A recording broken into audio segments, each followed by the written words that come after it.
Hello, I'm Nancy. Welcome to my channel.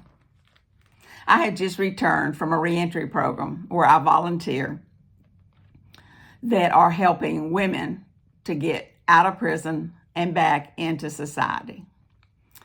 If you have listened to many of my videos, you know that I have a great desire to begin a reentry program of my own that will help men and women to get housing and to get employment as they ease themselves back into the life that God had created for them before their incarceration.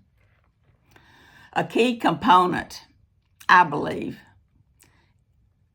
in finding and walking in the will of God for your life is to help others do what God's also called you to do.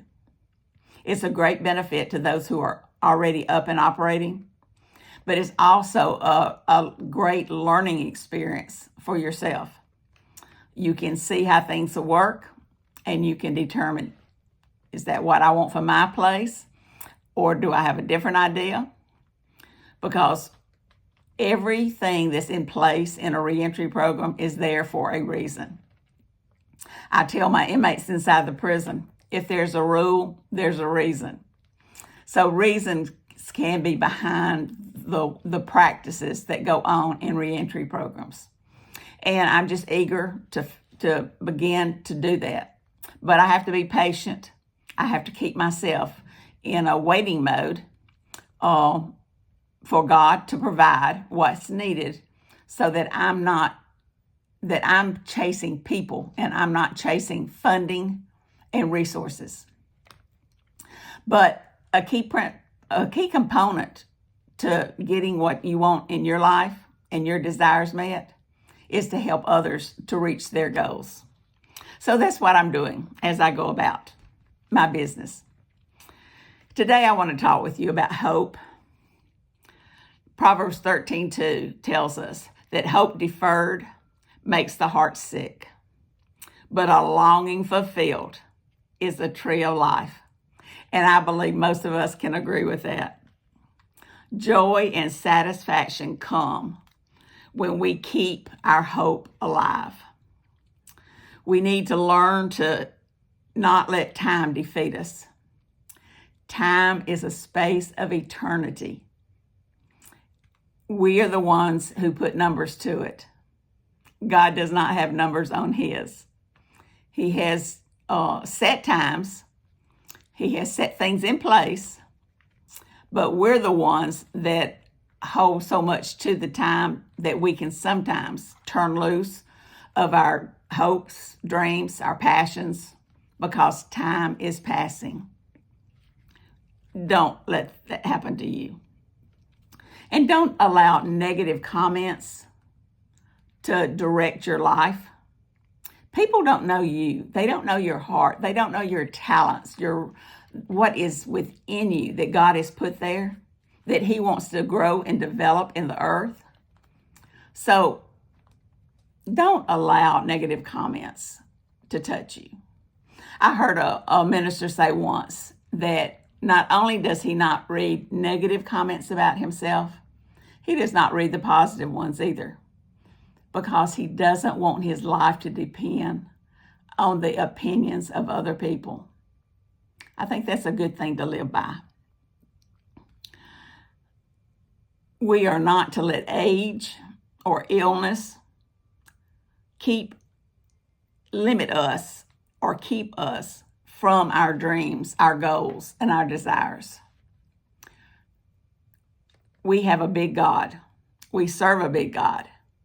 And if God gives you the dream, he is fully able to fulfill it in your life if you don't allow yourself to be limited by age or physical condition.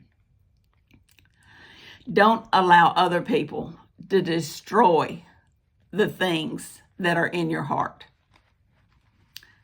I encourage you to keep hope alive. Keep your dreams and your passions stirred up in your heart.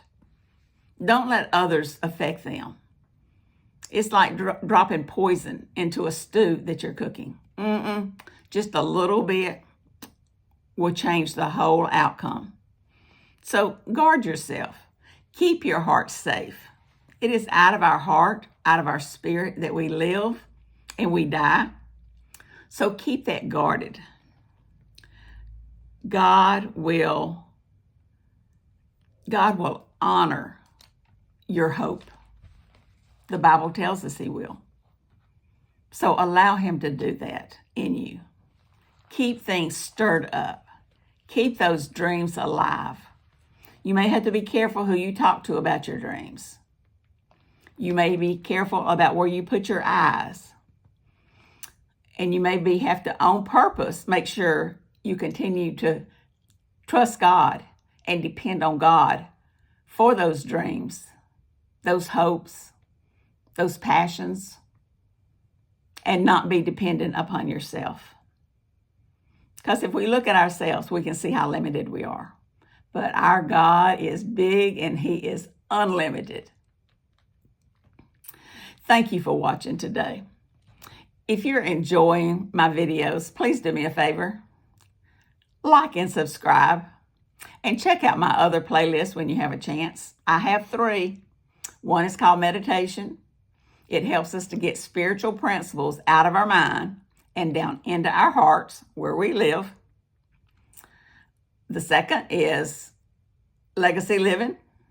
It's thoughts and ideas about how to live in these elder years of ours. And today's video is my Next Step playlist. It's finding and walking in God's plan for your life.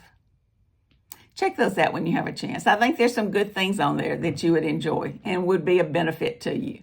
I have a great desire to help you. If you have an individual thing that you would like to talk with me about, leave a comment. Leave a comment. Thank you again for being with me today, and we'll be together again soon.